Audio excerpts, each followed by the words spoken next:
Hello guys, this is your friend and we are back with a new fanfic. Which is what if Sharingan Naruto has arranged marriage with Hana part 1. And if you enjoy this fanfic then please press the like button and subscribe to my channel for more fanfic like this. And now let's start the fanfic. Oh, so this is what you do when the poor Gaki's not looking. The young woman spoke up from the roof of a nearby roof, looking down at the group of people with weapons of all sorts. She didn't know at first why they were grouped up when that had chased a boy that had passed her not 5 minutes ago. When she had caught up to the group in question, she only had to look at the boy for a split second before figuring out why they were after him. His body now was covered in his own blood and various bruises were scattered all over his body as he lay down half-conscious in the center of a group of men and women, all angry at him for the beast inside of him.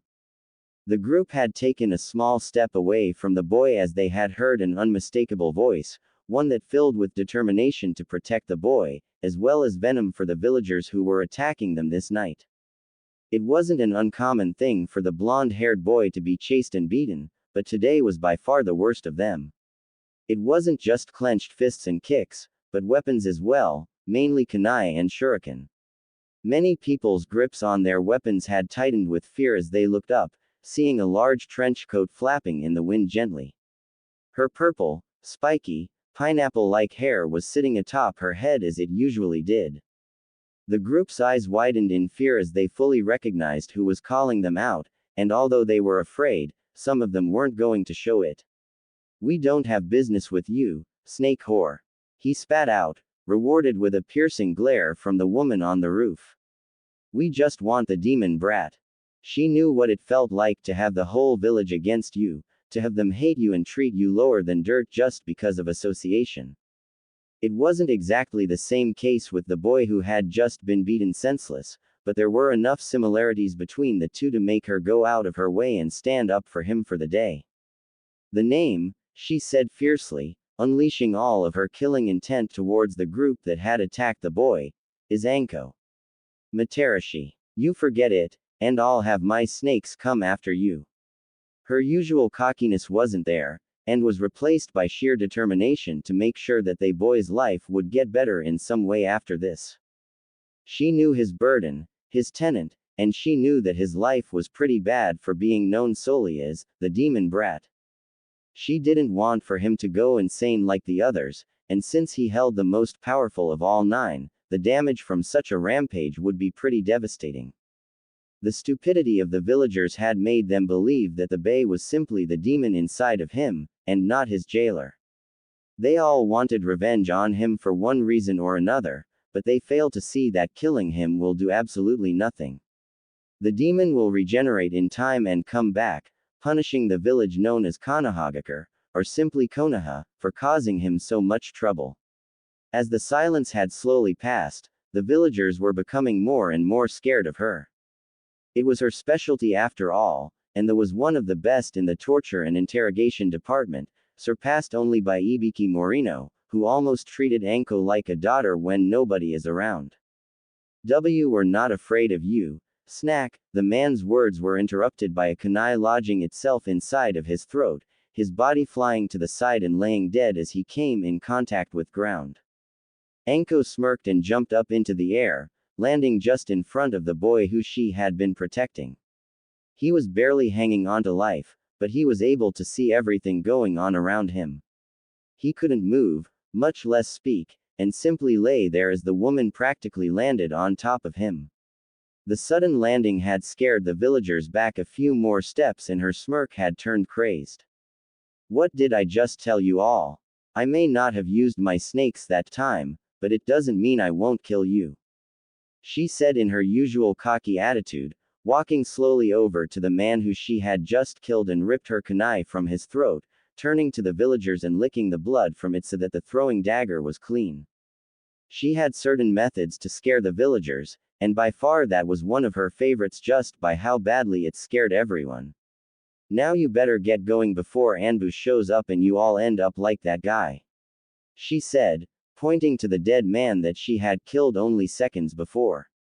It didn't take long for the villagers to scatter from the alleyway, leaving just Anko, the boy, and the dead body. Her head snapped up to one of the darker shadows, and she narrowed her eyes, inspecting it closely. All right, dog face. Neko, why don't you tell me why you didn't swoop in and save the Gaki? Hell, I bet he'd like to know just as much as me. The Anbu with the dog mask sweat dropped as his nickname was mentioned. It wasn't only Anko who used it, but also the boy when he would occasionally see him. The one in the cat mask was forced to hold back a giggle as they both appeared from the shadows in front of the woman and the now unconscious boy. Inu had taken note of his current state and the pool of blood around him as well, his mask tilting downward to look at the boy, then back up to meet Anko's eyes. I'll tell you later, but you should get Naruto to the hospital. The fox doesn't seem to be cooperating this time. Inu spoke up, glancing at the boy once more to bring Anko's attention to him. Anko turned around and looked down at the boy, seeing the pool of blood surrounding him and going right through his clothes. Damn it, I don't think he'll be happy about hearing his clothes are covered in his own blood. She thought to herself in a light tone, trying to lighten up the mood just a bit. Her head turned back to the two Anbu and nodded to them, silently telling them to meet at the hospital. In the case that they weren't looking or just didn't understand, she said it aloud. I'll meet you at the hospital with the Gaki, just get him a room and get the doctors ready. The two nodded and shushined away, leaving a small trail of leaves where they once stood. Anko had a matter to take care of first before the hospital, and slowly picked up the unconscious boy in her arms. He couldn't be more than 6 at the time, since she had just quick thoughts in her head about when the Kibui attacked. She was right, almost 6 years ago the demon fox had attacked, and was eventually sealed inside the boy in her arms. She didn't really care if her trench coat got messy or not, since she had a complete closet filled with many more just like it. She jumped up into the air and landed on the roof once more, running at full speed to the Hokage tower. The Hokage sat quietly at his desk as he dealt with his lifelong adversary, eternal rival, and opponent, paperwork. Even when he was younger and during his initial run as the Hokage, he hated having to do all of the paperwork that was required for the position. More than once he had asked how his processor, the Yondaime, had been able to do all of this work and still managed to have the time to live happily with his wife. The question baffled him, but all thoughts were halted as the doors were blown open with Anko holding the young, bleeding, and unconscious boy in her arms. His eyebrows narrowed as he took in the sight. It had been one of the very few times that Anko had actually looked concerned about someone that wasn't herself, and he only had to guess about what had happened. The villagers have attacked Naruto-kun once more, it seems. It surely won't be the last, but it does seem different. Sarutobi, the Sandaime Hokage spoke up, pausing from his late-night work and looking at the two of them. Anko nodded and glanced down at Naruto, who was in a state of deep sleep from the looks of it. The fox isn't healing his wounds like usual, so I had Neko and Dog Face go and get a room for him so the doctors could patch him up. Sarutobi sat there quietly for a moment and looked at Naruto, his surrogate grandson and the spitting image of the old Hokage's predecessor. He looked up at Anko who had still seemed to be worried about him. Well, why are you here then? Having him here will do no good, Anko. We will speak once the hospital starts taking care of him. She knew that she couldn't say anything to make him talk to her now, so she simply complied with a nod and left the room, heading back outside in the dead of the night to the hospital which was only a short distance away. Anko dashed out of the Hokage's tower and stayed on the ground this time rather than jumping onto the rooftops, weaving through the streets while keeping Naruto in her arms. She could feel his blood seeping through her jacket, but she didn't have any time to worry about it. She ran into the doors of the hospital where Inu and Neko were standing with a few doctors, some of them having a slight discomfort with having to patch up the demon child. One of the doctors simply motioned for them to follow him and the other doctors into the room. As reluctant as they were about treating Naruto, the Anbu made sure that they would give their full attention to the boy and care for him until he returns to his usual state. They had simply told the doctors that, Anko would be happy to help them with getting more jobs for the hospital, silently telling them that she'd kill them all off if they didn't comply. Reaching the operation room, one of the doctors took Naruto out of Anko's hand, much to her disliking. One of them even pushed her out of the room as soon as Naruto was in the other doctor's arms. The door to the room was shut in her face as all of the doctors scrambled into the room. She was mad that they weren't going to let her see the operation, but inside she knew that it was for the best. Sigh a small sigh, the snake mistress turned to the two Anbu and looked at them with as calm of a face as he could have at the moment. Alright, now tell me why you didn't go in and save the Gaki as soon as he was stabbed. I think that something like that should tell you that they mean to harm him. Her voice rose as she continued, inwardly unsure why she was stressing so much over the 6-year-old child. With a demon inside of him, he could probably protect himself by using its power, but he wasn't. And said demon wasn't even bothering with keeping its container alive. She paused with a curious look, and spoke up once more before either of the Anbu could. He doesn't know. Does he? She asked them, causing both masked ninja to shake their heads at the soon-to-be Jonin. She sighed once more and thought more on the subject. Of course he didn't know.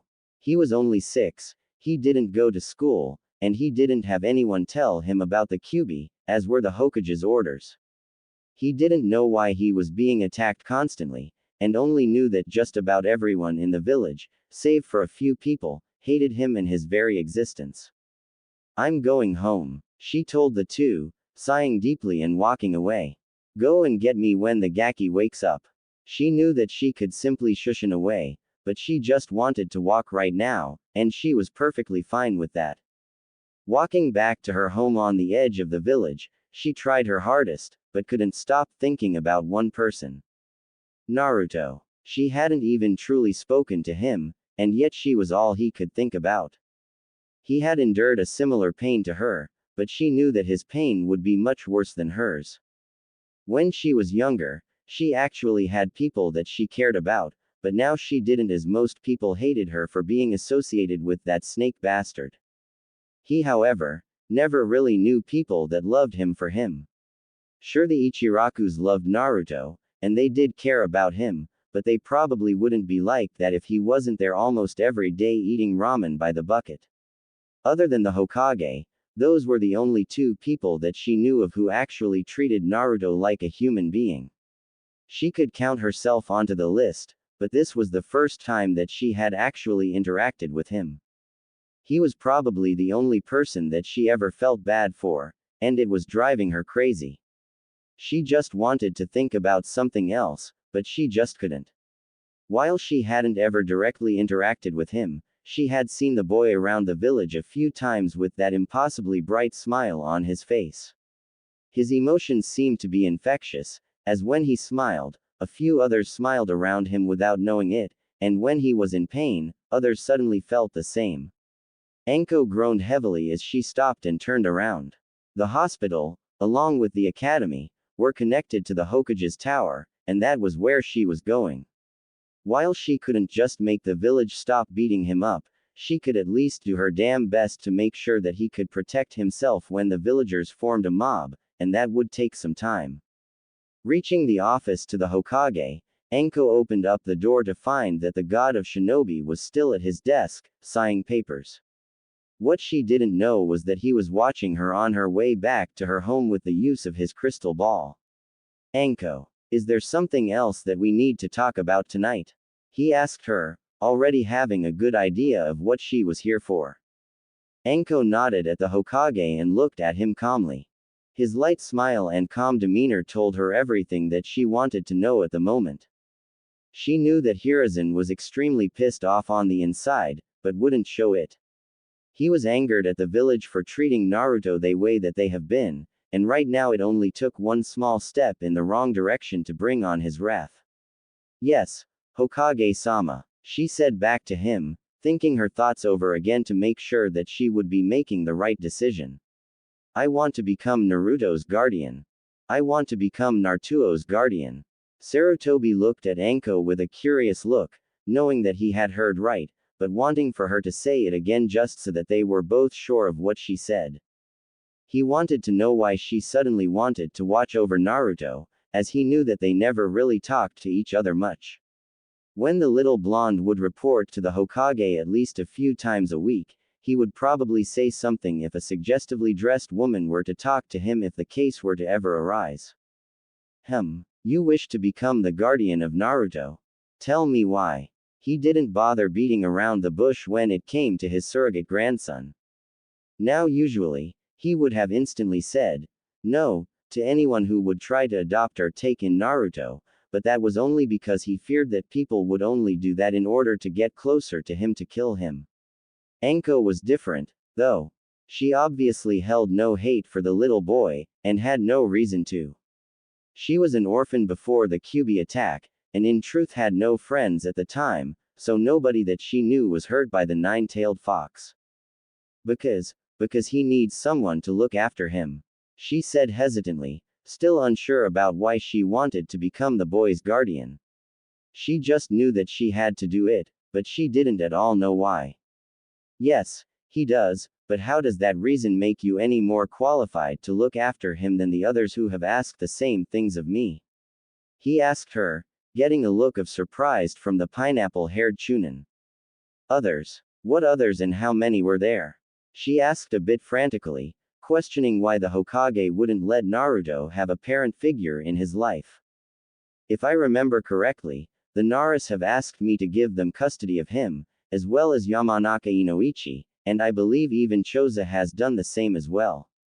Hiashi has asked to allow the Hyuga clan to watch over him, and surprisingly enough, an Inuzuka has asked the same. I believe. Anko couldn't believe what she was hearing. Those were all great clans, but why hadn't Sarutobi allowed them access to look after the boy? As if the Hokage were reading her mind, he spoke up once more just as she opened up her mouth and raised a hand to tell her to keep quiet until he was done. Before you ask any questions, I know that I should have let them take care of him, but I have no way of knowing if their intentions are true or not. I understand that I could have Inoichi come here and use his clan techniques, but what if they are conspiring against Naruto-kun? I cannot take risks like that, not with him. I've failed them far too much to let anything else come to him. Somewhat, Anko was able to understand what he was getting at. In a world where your killer could be your best friend, a little paranoia was always good for you. It wasn't all too surprising to hear that the Ino-Shika-Cho trio all decided to house the boy, since when one made a decision, the other two usually agreed with it, especially when it was Shikaku who was making the decisions. However, she was more surprised to hear that the stoic Hyuga clan was also wishing to take in the boy. As far as she knew, no big numbers were taken off that clan during the attack 6 years ago, so maybe they weren't doing it out of revenge for their fallen clansmen. She could see the Inuzukas trying to get a hold of Naruto, since they had been known to pick up strays everyone once in a while. However, she didn't know what his last statements meant. She assumed that it had something to do with the Kyuubi, but his reasoning was much more than that. He had promised the boy's parents to look after Naruto, and he wasn't going to let them down any more than he already had. Anko stood there and thought heavily about why she wanted to watch over Naruto. It was true that she felt bad for him, and she could obviously relate to him, but she knew that there was more than just being able to relate to him. She started once more, but held back since she simply couldn't piece together the right combination of words that would explain why she wanted to watch over the little Uzumaki. Pictures of him flashed through her mind of the few times that she had seen him, smiling as brightly as the sun and not caring what others said or did to him. Surprisingly, she saw herself in him, always doing what she wanted without caring what the villagers did, always having a reason to eat their food of the gods, and hiding their pain under a mask of fake emotions. She wasn't sure how long she was standing there lost in thought, and the fact that it was the dead of the night didn't help at all either. Sarutobi sat there patiently and also had little of an idea of how much time had passed. It hadn't been more than several minutes, but the silence made it seem much more than that. Breaking the silence, the Hokage, and a good idea that he would share with Anko, and maybe that would give her some more time to think about her answer. He had already deemed her worthy of looking after his surrogate grandson, but he wanted for her to know why she wanted to take care of him, as he already had a pretty good idea of why she opted to do so. He wasn't the Hokage for nothing, and had good reasoning for holding such a title. He was just as smart as he was powerful, making him a dangerous foe in multiple instances. Anko, he said, bringing her attention back to the real word. Since it seems that the Kyuubi will not be helping Naruto this time, he will most likely be unconscious for a few days. Take this time to think about why you want to watch over him. When he wakes up, I will send one of my Anbu to get you and you can give me your reasoning then, okay? Nodding slowly, Anko said nothing to her Hokage as she stood there, still trying to think over why she wanted to watch over him. She knew that she was far from being the best person to look after a kid, and really, she wasn't even sure that she could do it. Sure, he had some spare money after missions, but she had heard that the Jinchuriki would put a restaurant out of business if he wanted to. She didn't have the money to pay for that kind of food, and although dango was her go-to food, she still had to eat healthily. She was a ninja after all, and she needed to be healthy at all times. If that is all, Anko. It is getting late, and I believe that you have some thinking to do. Take care, Sarutobi said to her, getting another nod from her before she walked out the door. From the calm and focused look she had on her face, it was easy to see that she was already thinking about this and taking it seriously as well. That was odd for Anko, especially considering that this was more about Naruto than it was about her. The Hokage knew, though, as the two of them were both equally important in this matter. He decided not to elaborate on it further, and instead rose from his seat, planning on retiring to his quarters for the night. Naruto groaned lowly as he opened his eyes. He had no idea where he was, but it obvious wasn't Konoha. He had been all over the village, and he had not once seen a sewer design like the one that he was currently in. Although the sewer appeared dirty and filthy, there was no scent whatsoever. The young blonde slowly picked himself up off of the ground and looked around some more. He had realized that there was no pain when he stood up, and upon inspecting his body, he was bruise-free, something that was usually common for him, but still off. Usually there would be very light and small markings from the previous cuts, but his body was perfectly fine. Suddenly, a threatening aura of power made itself known to Naruto, causing him to flinch and take a step back. After a moment of silence, there was a low and deep laugh coming from afar. Naruto wanted to know where he was and how he was perfectly healed, so he followed the sound of the voice where a large gate with a piece of paper on it stood in his way from continuing further. Naruto was small enough to pass through the gates, but he didn't as of yet. He didn't know what was on the other side, and he was being unusually cautious about the ordeal. Suddenly, a deep voice spoke to him. My jailer decides to visit me at last, to what do I owe the honor? The voice was obvious sarcastic, and although nothing could be seen from the other side of the gates, Naruto knew that whoever was speaking to him was on the other side. The young blonde took a small step over to the gate, now examining the piece of paper with the kanji of seal on it. Naruto didn't know what to say to the voice, as he wasn't sure what it was talking about in the slightest. He had just been called a jailer, but it made no sense to him. He didn't own a prison, and had no relations to one. Deciding to ask the obvious question, Naruto took another small step towards the gate. Who are you? A deep and low laugh could be heard from the other side of the gates, and as time passed, it slowly got louder and louder. Who am I? Whoami? I am the great Kyuubi no Yoko. Its thunderous laugh could be heard all throughout the sewers, causing Naruto to take a small step back. Suddenly, its laughing ceased, and there was nothing but silence for a moment. Slowly, the demon fox walked up to the bars and looked down at its container, an evil smirk on its face. In reality, the Kyuubi had actually called Naruto into the seal, and only asked the first question to humor itself. Naruto didn't say anything to the demon fox, his eyes wide and his jaw just slightly down. He had heard about the demon fox attack before when he was sneaking around, but he had no idea that he was connected to it. It all made sense now that he came to the realization of what was going on. Suddenly, his jaw clenched, and his eyebrows narrowed. The tailed beast. So you're the reason I always get beat up. Because I have you locked up in me. Baka fox. Why don't you just leave? He was clearly mad at the fox, but the beast didn't seem offended. The QB understood the hate that came from the village, as it did attack it 6 years ago, and did a fair amount of damage. To be fair though, it wasn't really it that was attacking. The QB knew that someone was controlling him to attack Konoha. If it was that easy, Kit, I would have already left your body by now. We are bound until your natural death. The QB was getting off track, and shook its head slightly at the boy who was looking at him questioningly, wondering what it was talking about.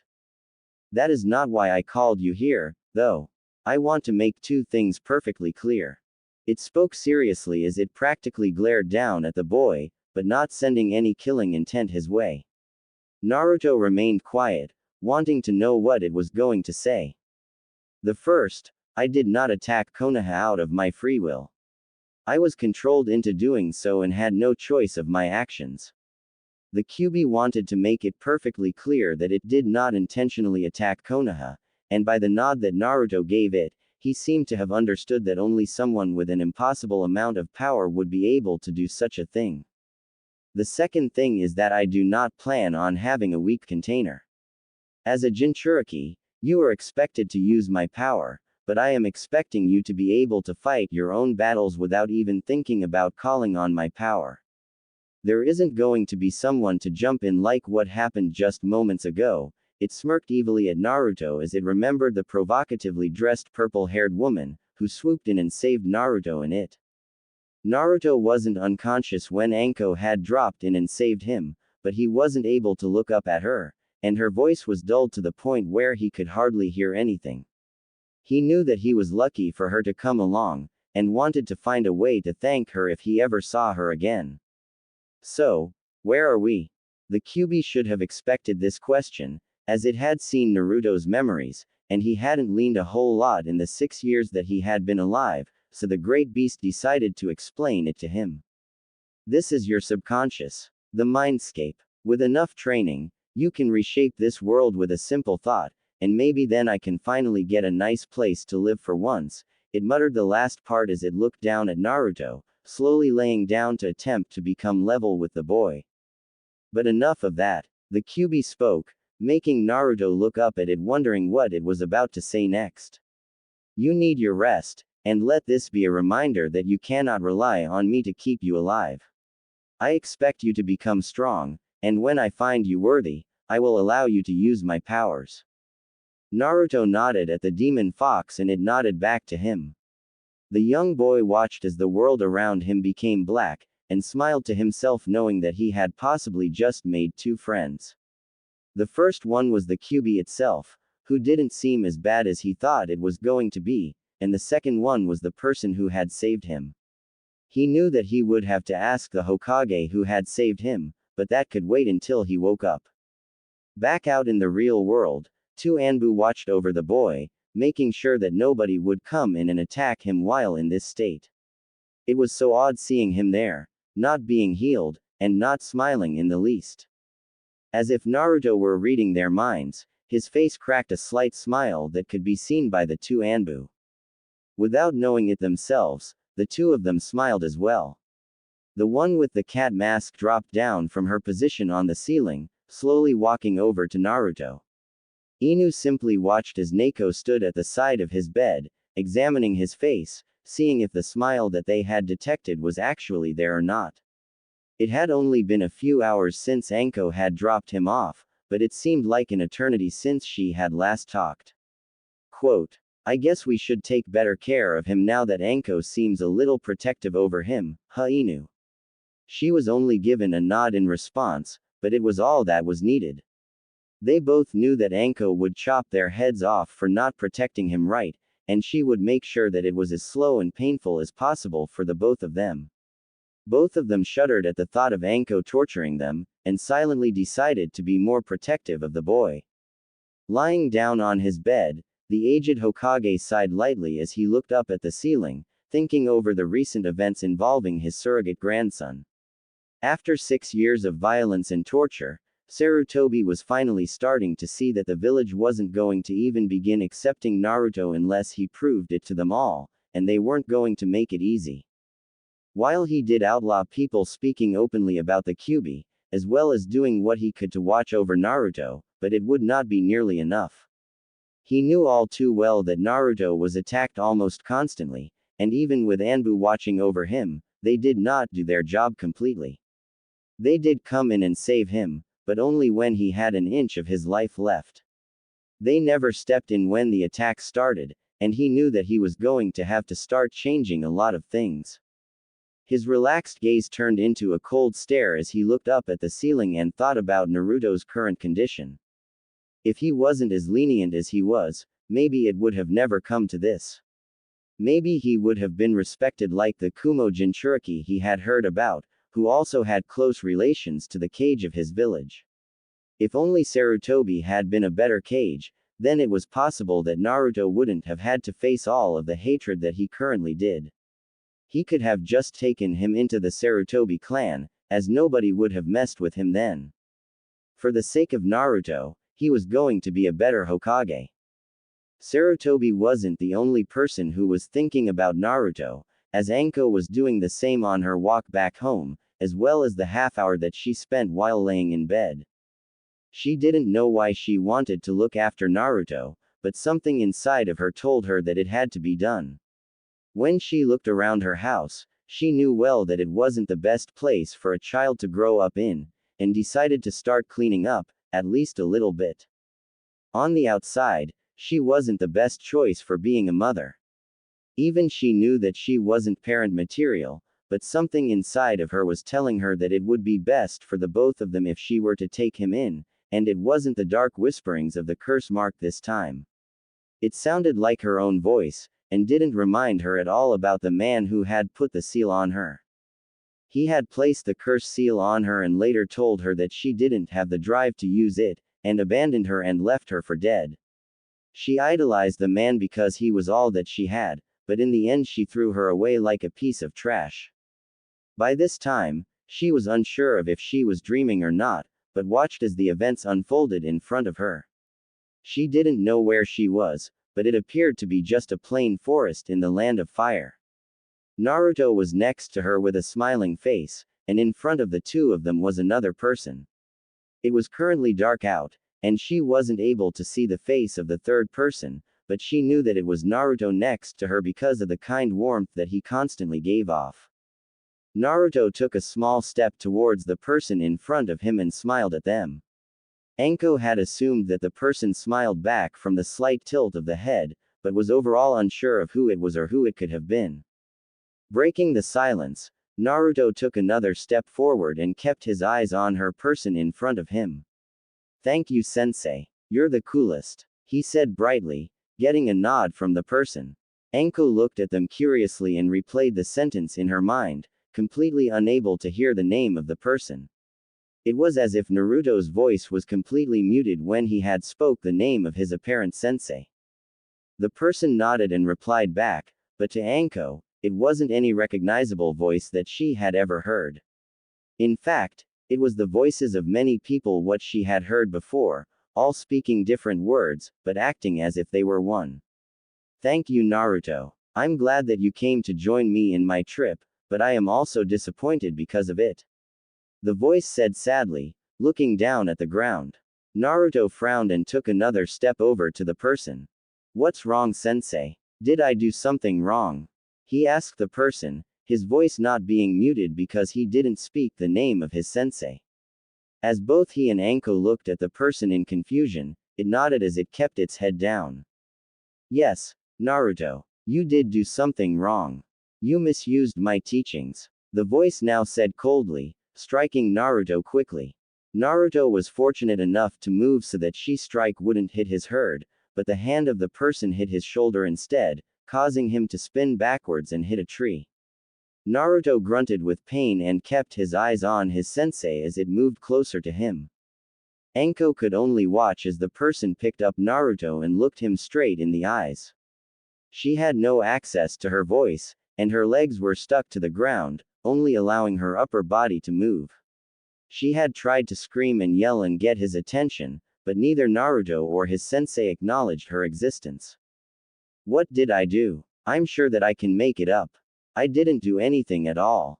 He tried to tell his sensei, but the person didn't do anything other than backing its head with Naruto's, then dropping the boy as soon as it pulled its head back. Although Naruto was losing consciousness, the person spoke to Naruto in the same cold voice as before. Exactly. You did nothing. You are a disgrace and a monster. Even with the power you contain, you are nothing. Useless. When they find you, I will be long gone, and I expect for whoever is looking for me will kill you just to get you out of everyone's way.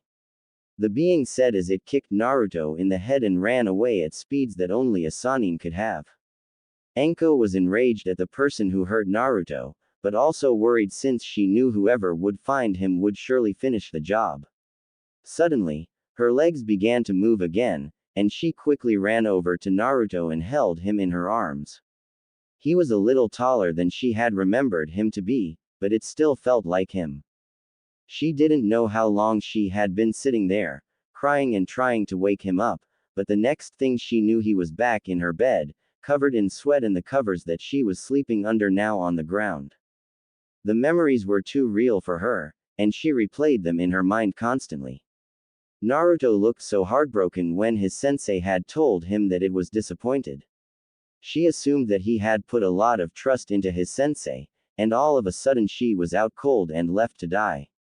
Her eyes widened even further as she came to the realization that it was impossibly similar to when she had last seen Orochimaru, but he was in her place, and his sensei was literally anyone, as all of the voices she had heard were from people that she knew. She struggled to continue thinking about it, but she knew that it was the key to answering the question that her Hokage had given her. It was so much like her own ordeal, but at the same time it was different. She knew inside that she couldn't let something like that happen to him, and she knew that she couldn't let him turn out like she did. As she told herself the night before, she began to clean up her apartment after eating breakfast, planning on getting the place clean enough for another person to move in.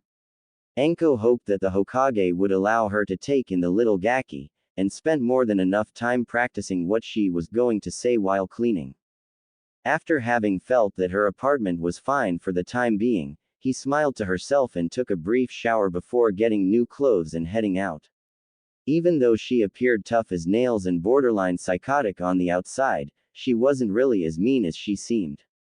She had to make an image for herself to prove the village wrong about her, and if that meant not being able to look at things that were even a tiny bit frilly in public, then so be it. It was still fairly early in Kanagaku, and although Anko usually wouldn't be up at the current hour, but she had business to attend to. He had some things to talk to the Hokage about, as well as the fact that she needed to see if Naruto had gotten better since the night before. Kakashi and Yugao had both told her that the Kyuubi wasn't helping Naruto's healing process, and she only hoped that the fox would finally decide to help now. While busy with her thoughts, Anko wasn't able to see the young girl that she had just bumped into.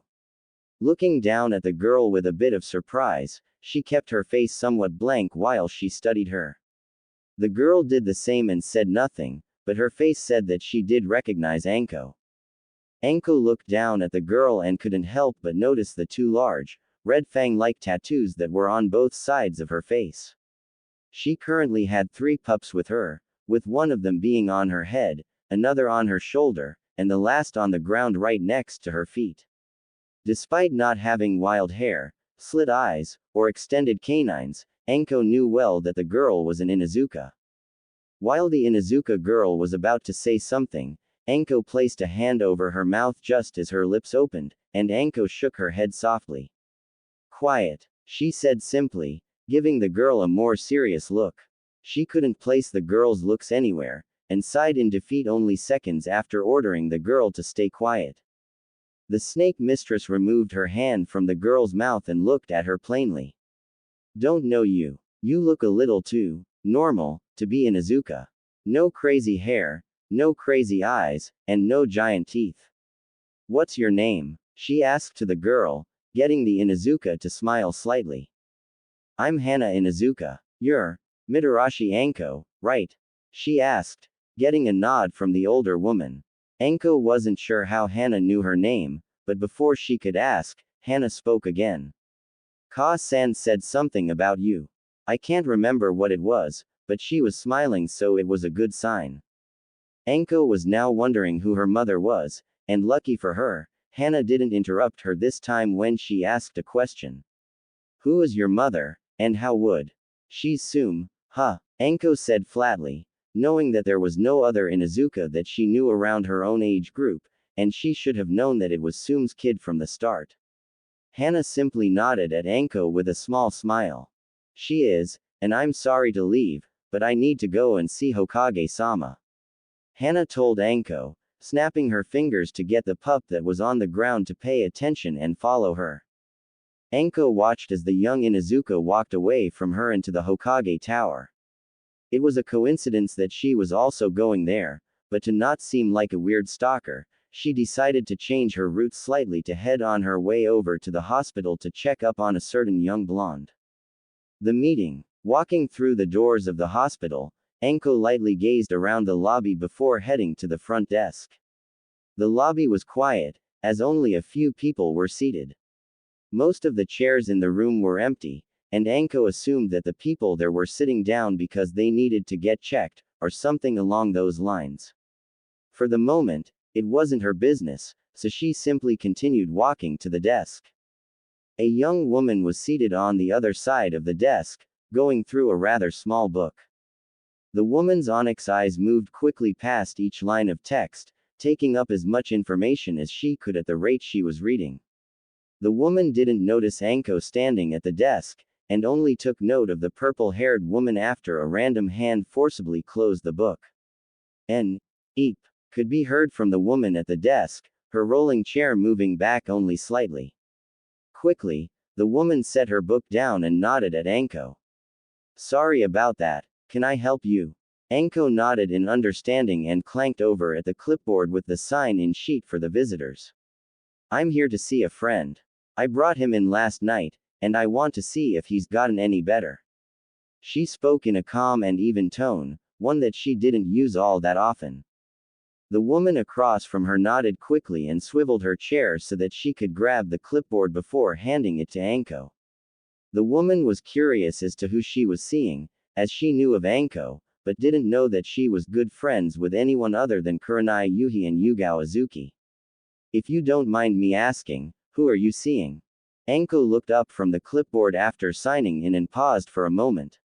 She wasn't sure how the woman would react to finding out that she was seeing Naruto, but mental shook those thoughts. Screw it. If she gets all prissy because I'm coming to visit him, then so be it. She thought to herself as she allowed the pen to fall in between her fingers and onto the desk which the clipboard was resting on. Naruto Uzumaki, she said blandly, expecting for the woman's mood to suddenly change. Instead, she smiled sadly at Anko and remembered what she had heard just as she punched in for the day. I heard that he was getting better, but he's still in pretty bad shape. He isn't in critical anymore, so that's good. Anko's eyes widened at the woman. She was one of the extremely few people who actually didn't see Naruto as the demon fox that was sealed inside of him. Immediately, she squinted her eyes and looked at the woman, wondering why she didn't seem to hate Naruto like the rest of the village. Why are you treating him differently than most of the village? She asked, getting the woman to tilt her head in curiosity. Normally, Anko would be thankful to find out that someone else saw Naruto as a person, but the woman seemed like a civilian woman, or a rookie chunin.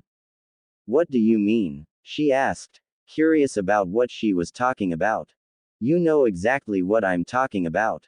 There's no way you haven't heard about his tenant before. Everyone in the village knows about the fox, and you're acting like you've never heard of it. She had to keep herself quiet. She couldn't make a scene in the hospital lobby, and she knew that well. Oh, the woman simply said, taking back at clipboard and inspecting the most recent entry. Well, you see, I just don't think that it's possible for the Kyuubi to take the form of Naruto. If it had, the demon chakra would be felt throughout Konoha. When I went past his room this morning, I felt a little bit of it, but if he were actually the fox, there wouldn't be two distinct kinds of chakra coming from him. She said cheerily, getting a questioning look from Anko. The woman then rose from her chair and leaned across the counter and whispered to Anko. Between you and me, I think that the Kyuubi is sealed inside of him. He could have had some of the demon chakra implanted in him at a young age, but I don't think that's possible. Anko had so many questions for the woman, but there were far too many to ask right now. Are you not from around here or something? Anko asked, trying to be as calm as possible with the woman. The nurse nodded and sat back down in her chair, smiling at Anko. How do you know? I spent most of my life traveling with my family. Ka-san taught me how to be a med-nin, and Tu-san protected us while we traveled around the border. I've only been in Konoha for a month, and I really like it here. Anko sighed to herself and looked down at the ground. She picked her head up once more as the nurse spoke again. Naruto is in room 304. Hokage-sama wanted him in a room high off the ground so that he couldn't escape through the window. Sorry for keeping you so long. The purple-haired woman nodded slowly and walked away from the desk, leaving the kind woman to her own devices. She was a little odd, but Anko didn't mind that at all. Even though she only met the med-nin, she had a feeling that she could be trusted. She was certainly smarter than just about all of the civilians in Konoha, and that was welcomed and appreciated. Anko walked through the white halls of the hospital and made her way to the third floor, where she assumed Naruto was put after he left the ER. She could only hope that the fox was cooperating now, and from what the woman at the counter said earlier, she was being led to believe that Naruto was being healed by the previously mentioned fox. She quietly read off the numbers on the doors as she passed them, stopping as she found the room that Naruto was apparently in at the moment. It didn't seem like that woman would lead her on and tell her to go to the wrong room, but one could never know. With a light sigh escaping her lips, Anko reached her hand out and grabbed the handle of the door, twisting it and pulling it in her direction to open it.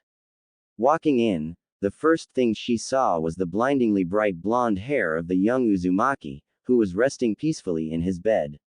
A soft smile graced her lips at the sight, and she walked over to the side of the bed, pulling out a chair to sit on.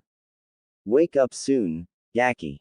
Because when you do, your life's getting a whole lot better, Anko thought to herself as he sat next to Naruto, simply watching him inhale and exhale. He looked so much better than he did when she had found him, and she knew that only the Kyuubi could have done something like that. She didn't know how long she had been sitting there, just watching over the boy, but suddenly, she spoke up and broke the silence. You don't have to sit in the shadows like that. It's probably pretty uncomfortable from where you two are. Neither of the Anbu were really surprised to hear that Anko knew that they were there, but they were both curious about how long she had known on their presence. The Inu and Neko masked Anbu left their stations in the shadows, knowing well that Anko would pull them out if need be. Suddenly, Anko smiled sweetly at the two of them and talked in a voice far too sweet for comfort. While Neko wasn't as affected as Inu was, she was still quite scared of the Chunin woman in front of her. Now, tell me exactly why you two didn't jump in and save the Gaki as soon as it started getting dicey. Neither of them had anything to say to Anko. They were both ashamed for not helping him sooner, and had no reason to not protect him other than, just because. Anko understood this, and after a while she broke the silence once more. Under no means was she completely forgiving them for what they did. She was pissed at them to no extent, and she wanted their masked heads on spikes. She kept that to herself, however, and tried to stay calm. Alright then, just do your damn jobs the next time this happens, otherwise I'll have to step in again, I may even chew the two of you out to dolphin. Her sweet smile quickly shifted to a shit-eating grin as soon as the dolphin Anbu was mentioned, making both Inu and Neko pale under their masks. Dolphin had only been in the Anbu for a little more than a year, but that wasn't to say that he wasn't skilled. With his speed and tracking skills, he's probably one of the few that could ever catch Naruto, if the case were to ever rise. He wasn't an Anbu captain like Inu was, but Dolphin sure acted like one. He had sparred with Inu a few times, and the dog-masked ninja would win by smaller margins each time. At the rate he was at, he'd be equal to Kakashi in a few years. You don't have to do that, Anko. We've learned our lesson. He'd have our heads for not doing our jobs correctly. Neko spoke up, her mask directed at Anko.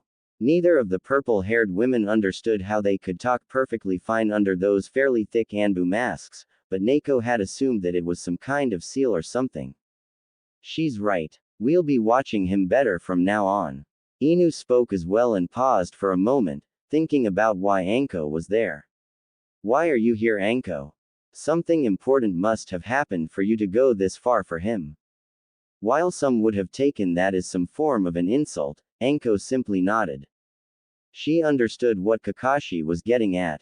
She was always as tough as nails, and hardly ever cared about anyone other than herself. She didn't favor kids in the slightest, and she was well known for being bloodthirsty. That was only her mask, and if those were her true emotions, then she probably would have gotten mad at the silver-haired Anbu for saying that. A lot of things happened, Kakashi. That's all you need to know for now. Her smile disappeared, and was replaced with a calm and serious look. Her voice also lost most of its usual cockiness and power.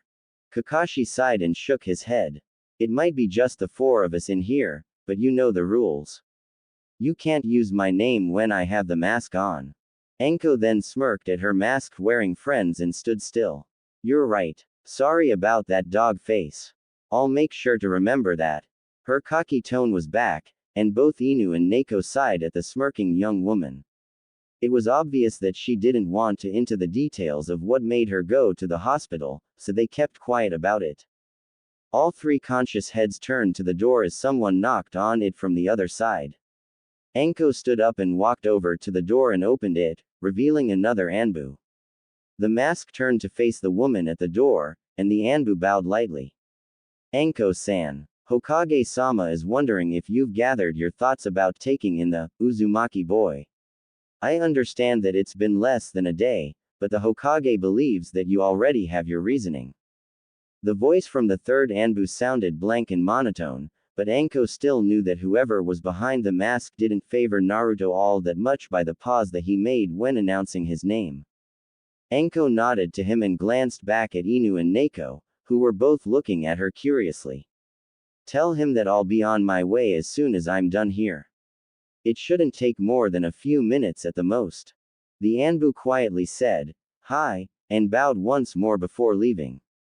Anko turned back around to her two masked friends and sighed audibly. You heard him. I asked the Hokage if I could watch over the boy.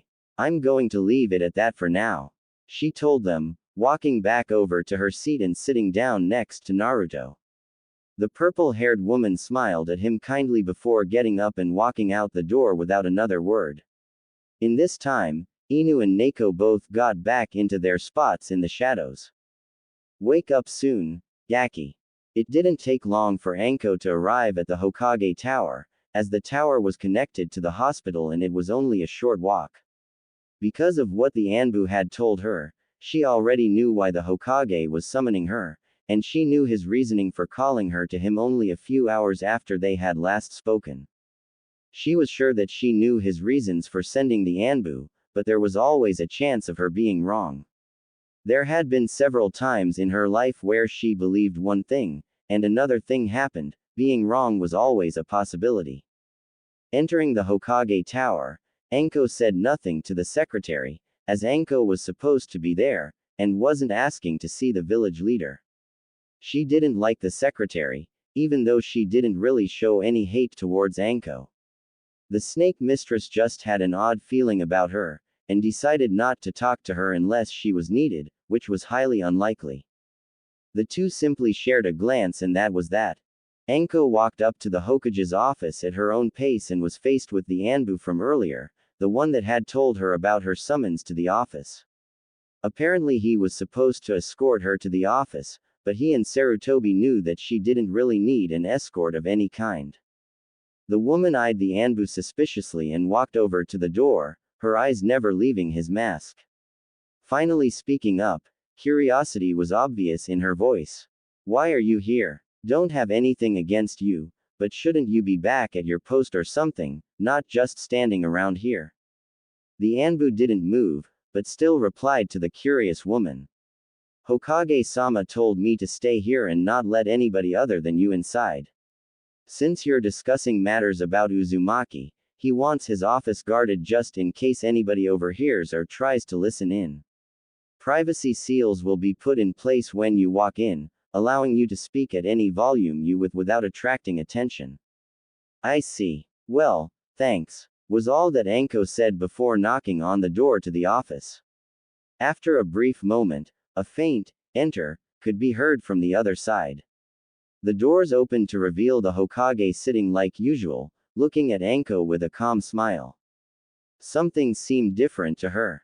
The atmosphere of the room wasn't like it was before.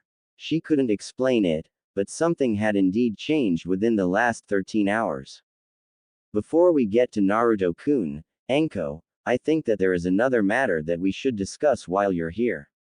The Hokage said to her calmly, looking at her and examining her face. Curiosity was written all over it as she stepped closer, the door shutting behind her. Anko wondered what he was talking about, as not much of anything had happened between her saving Naruto and now, but she was going to listen to her leader. And what would that be? She asked curiously, preferring to stand at the moment rather than sit. The atmosphere still felt odd to her, and she didn't want to get comfy at the moment. Hana Inuzuka came into my office a few minutes ago to give her report of her most recent mission. The rest of her team is relaxing from their mission, and she took it upon herself to give the report to me. The Sarutobi elder paused to allow the information sink in, his smile widening as the look on Anko's face told him that she had recently encountered the girl. I see. Did something go wrong? I don't see the reason for telling me all of this. She wasn't really sure why the Hokage was talking about the girl to her, but she was sure that he was getting to that. Nothing went wrong, but she told me that she was held back from doing so because of an odd, purple-haired woman that dressed weird and smelled of snakes if I remember her words right. I just wanted to clarify with you that a meeting between the two of you took place before she came to the tower. A small smile could be seen on the face of the elder Sarutobi as he looked at Anko, whose eyes widened as a look of anger spread across her face. Anko was more amused than mad at what Hana had said to the Hokage, and only put on the look of anger as a show for the silent Anbu hiding in the shadows. Not long after, though, she calmed down and smiled at the Hokage. She nodded to him before speaking. Yeah, I ran into her earlier today, but I don't think that I held her back long enough for her to have the need to apologize to you.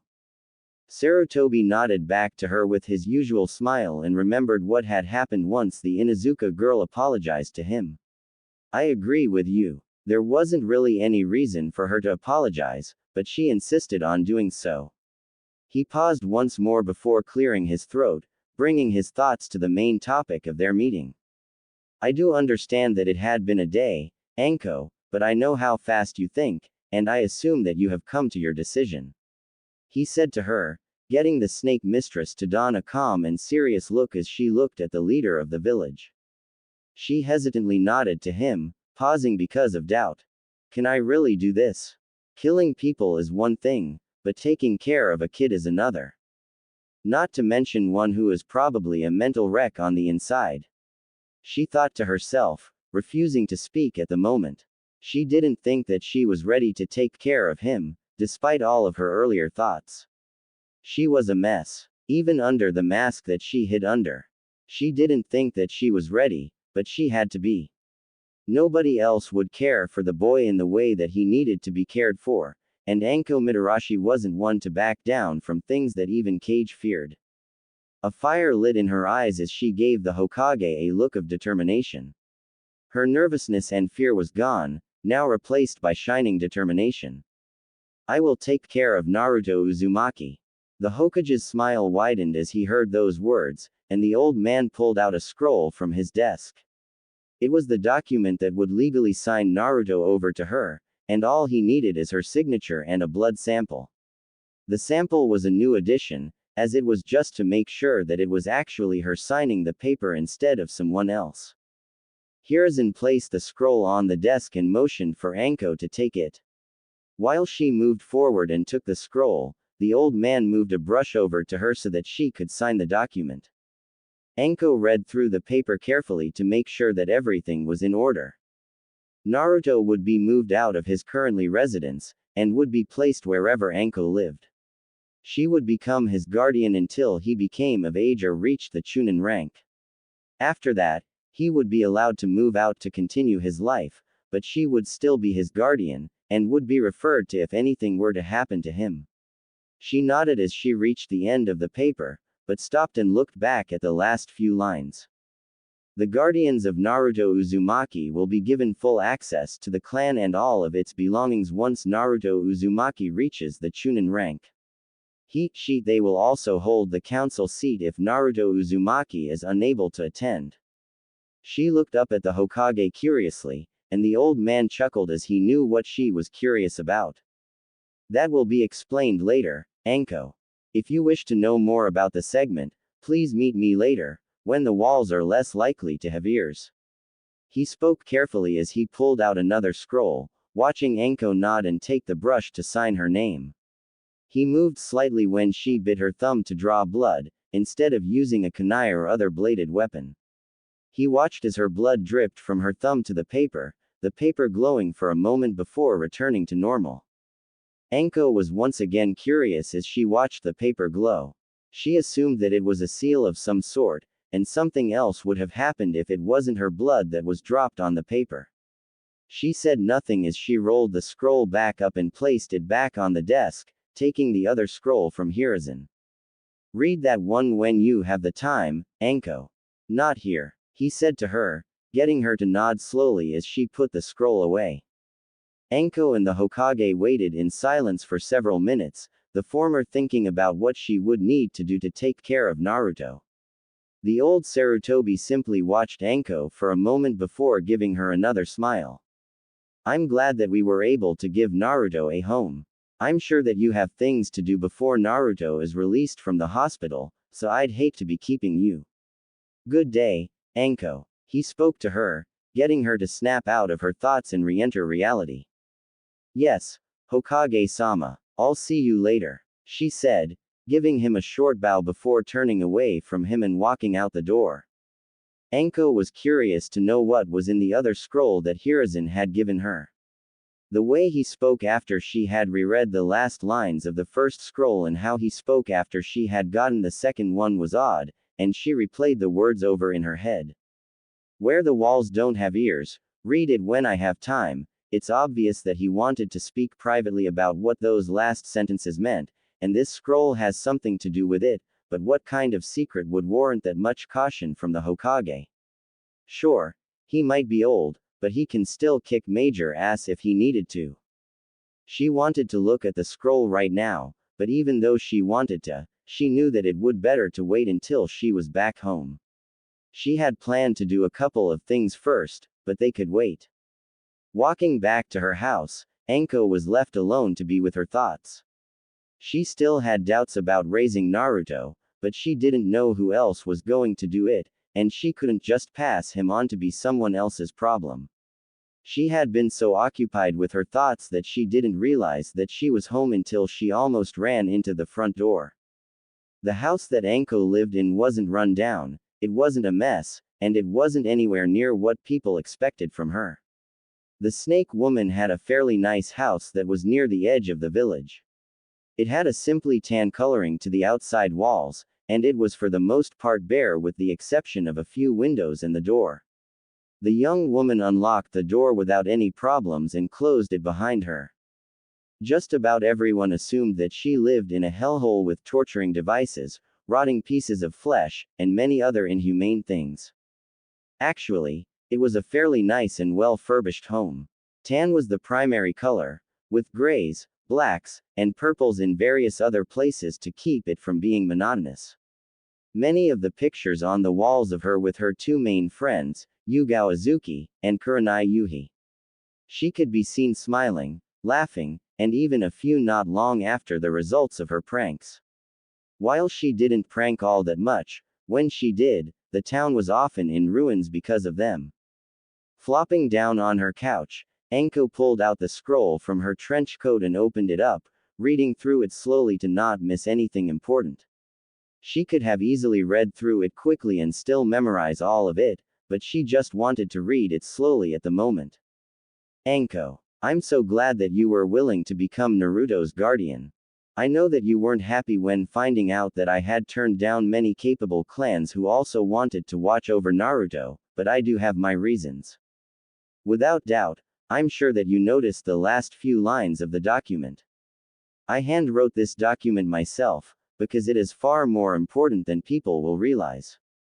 I want to talk more about it with you tonight at the Hokage mansion, where I'm sure that nobody will be able to listen into the conversation except for us. I know that it seems a little excessive, but it is absolutely necessary. I'm going to have Naruto stay at the hospital for a few more days, as it should give you time to prepare living with him. He needs a parent in his life, Anko. Despite what you think, I'm sure that you can be there for Naruto when he needs you. Sarutobi Hiruzen, Sandaime Hokage. The sun was finally starting to set in the village of Konohagakure, and very few people could be happier about that than Mitarashi Anko. There were several reasons behind her joy, the main one being that she could soon go to the Hokage to talk to him about something that seemed to concern Naruto and a council seat. The precautions that he took to make sure that only Anko saw the message that he had given her were enough to tell her that this was important, and in the wrong hands this information could cause chaos. While thinking of that, she also wondered why Hiruzen had chosen her out of all people to watch over Naruto. She didn't even truly know why she had offered to become his guardian. As the day passed, she thought more about it, and believed that she was close to coming to a conclusion. The snake mistress was one of the few people who could truly connect with Naruto. She had felt the village's wrath much like he did, and knew what it was like to be alone. She saw a bit of herself in him, and didn't want for him to be corrupted by the village any more than he already was.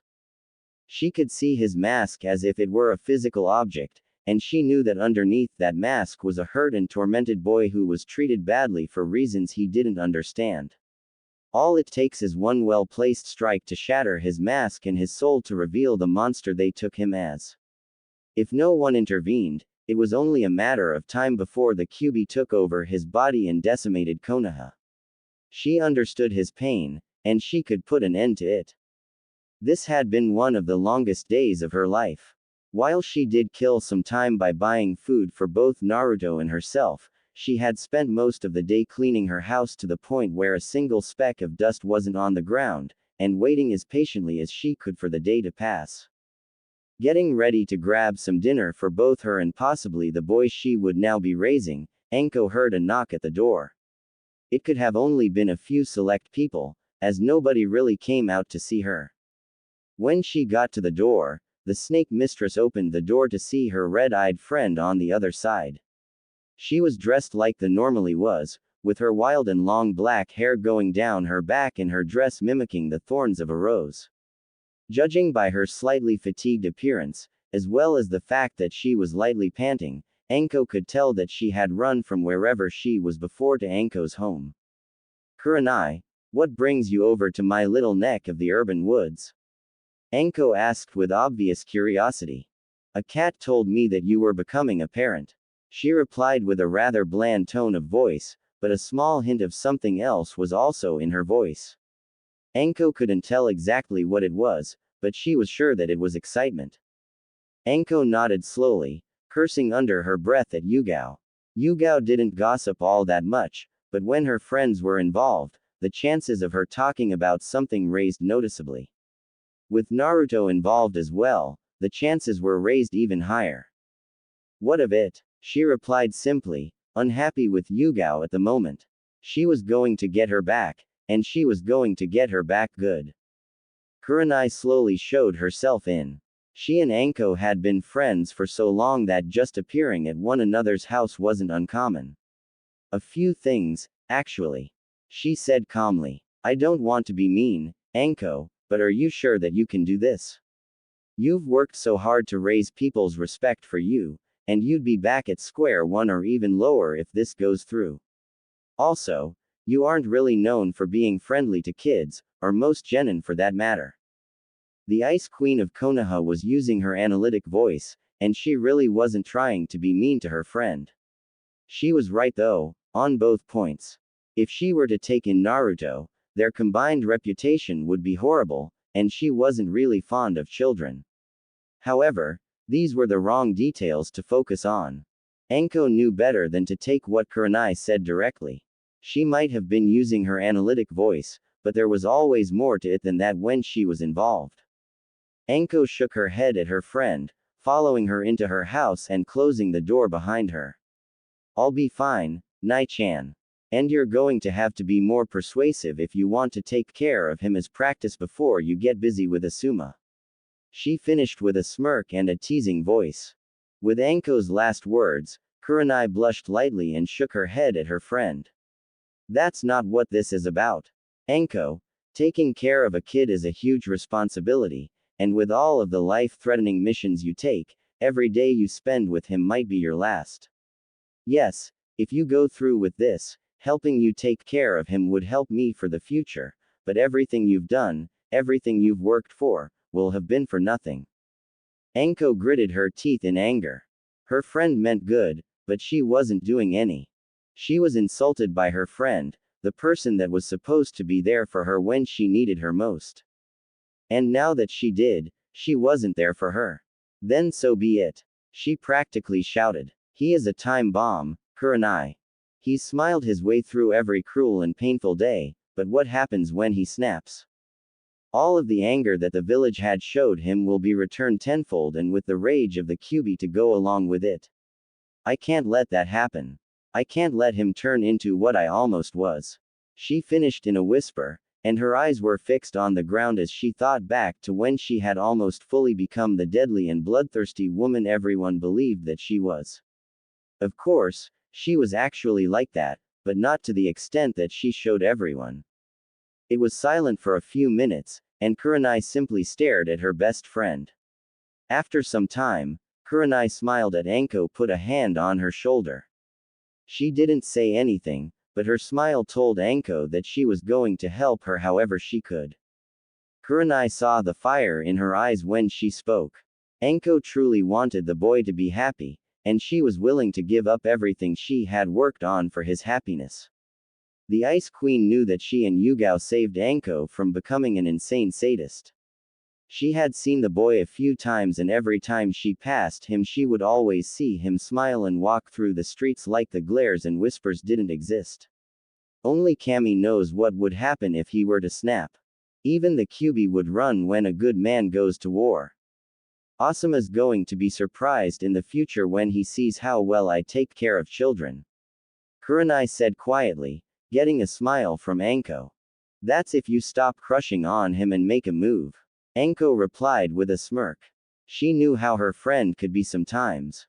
Kurenai sighed and kept her eyes locked onto Anko's.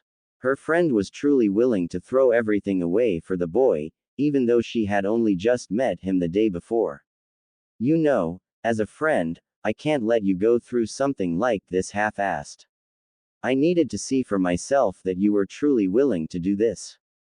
She knew her friend well, and there were a few times that she had acted without thinking beforehand. She just wanted to make sure that this wasn't one of those times. Thank you. I'd love to talk more, but I'm expected somewhere soon. I'll see you later. Anko did want to talk more to her friend, but there wasn't really much else to talk about considering that not much had happened recently other than what was already said.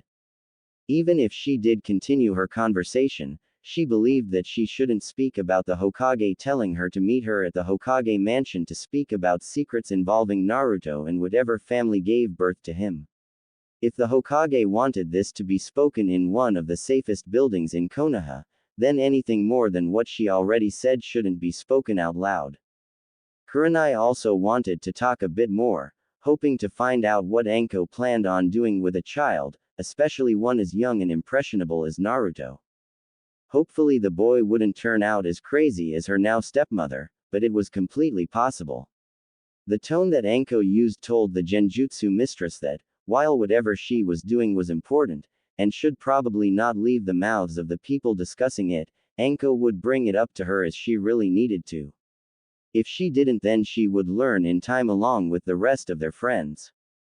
The two young women walked out of the house, and Kurenai waited for Anko to lock the place down before speaking up. "Well, I'll see you later then," she said, giving her friend an honest smile.